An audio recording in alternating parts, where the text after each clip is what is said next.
On a perfect January summer's day in downtown Adelaide, the Santos Tour Down Under in its 12th year completed with a 90-kilometre stage 6, taking the survivors of this race, and only 3 of them not completing the full course, on a circuit of 4.5 kilometres 20 times, the start being given there by Jane Lomax Smith, who was the Lord Mayor of Adelaide when this race first started and now is the Minister of Tourism. Well, the 129 riders, Phil, they're facing up to 20 laps of this rather testing course, I have to say, but the racing conditions are ideal on this final day of the race. The riders chasing an 11.7 deficit between Luis Leon Sanchez and Andre Greipel, the only leader of this race since day one last Tuesday. All he had to do was watch the men closest to him and let the others do the racing. Martin Kohler making an attack here for Cadell Evans' BMC team. The race was very rapid over the first 40 minutes or so before eventually a breakaway did start to form off the front end of the main field, but it really was a first part of the race controlled by HTC Columbia, the team of the overall leader Andre Greipel. But none of the breakaways were really able to break the stranglehold of the front end of the main field.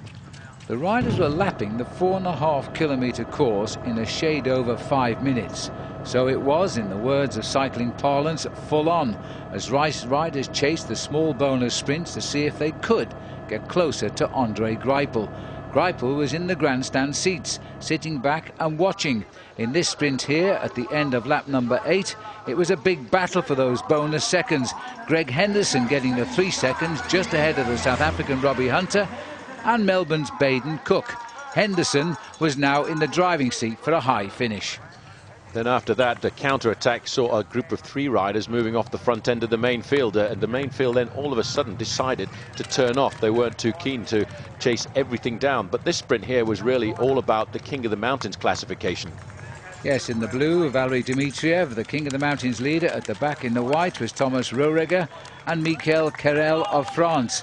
It was only a formality for Rohregger, who sat at the back, went third over the top of the Montefiore Hill and took just a few points. He actually won this competition with a day to go. The Austrian had ridden the week very well indeed.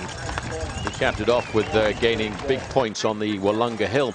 Then it was the turn of the man who is the champion of Holland to try and stay off the front end of the main field. But again, the peloton was sprinting as if this was the finishing line. They were searching to see who could get themselves just 3 seconds in this time bonus sprint. This was towards the end of lap 12 of 20. More bonus seconds here, and a big sprint again saw the arrival of Robbie McEwen, who hadn't done a thing all week but was getting better every day. He slipped in again ahead of Hunter, and third the American George Hincapie. McEwen himself was now up to 3rd place overall in the race. And if Andre Greipel thought he was going to have an easy ride on this final day of the Santos Tour Down Under, it was up to Wesley Sulzberger, because he felt that he had a chance of wresting the overall lead away in the final day of the race, and at one stage built up a lead of 45 seconds over the main field with Trent Lowe and the Italian Frattini. In the lead overall by 6 seconds, he was now a big danger, and Wesley Sulzberger, with half a lap to go, was swept up by the field. It was now down once again to a field sprint, and all eyes towards Andre Greipel, who had never been beaten in a field sprint yet. But he didn't count on Team Sky. With the whole train leading out here, it was Ben Swift, their new signing, who tried to go clear. A rush in the orange by Graham Brown's team, and then followed the team of Greipel himself, while in the red it was Gert Stegmans. Everybody wanted to win the final stage, and as it came towards the line, it was a desperate finish, but Team Sky got a 1-2. Chris Sutton winning ahead of his teammate Greg Henderson. Graham Brown was in 3rd place, and just behind was Greipel, who had won the Tour. Well, Chris, I think everybody's been asking about an Aussie victory this week, and we were looking at Sky and thought it was going to be a Kiwi, but you came straight out of that pack. Yeah, I couldn't believe it. We spoke about our team tactics last night, and then the meeting again this morning, and it's our biggest thing. It's all about teamwork, and as you saw, we took control around 2 kilometres to go, and we just had the perfect lead out, and obviously I'm the last man to lead out Greg, and I laid off Ben Swift, who accelerated a lot, and I ran it Swifty because it's an uphill finish, and yeah, I just went as long as I could, and if Hendy can come round, he comes round, but I mean, yeah, I held on, and we went 1-2, which is incredible. So you become the 2nd rider in the history of this race to win it on 2 occasions, joining Stuart O'Grady. A certain amount of pride for you doing that. Yeah, of course, I'm really happy, and for the team as well. The team did a really good job the last weekend. Yeah, I'm just really happy today. I should imagine he is, as he pulls on the final ochre jersey, the only man to wear it from day 1 to the end of day 6.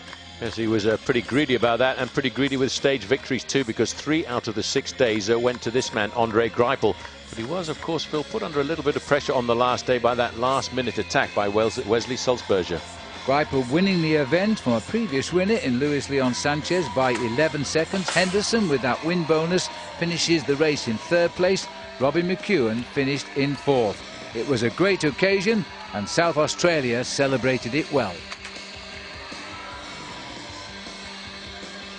Phil hanging on to that 13 to 14 second advantage over the front end of the peloton. But Columbia HTC are a very well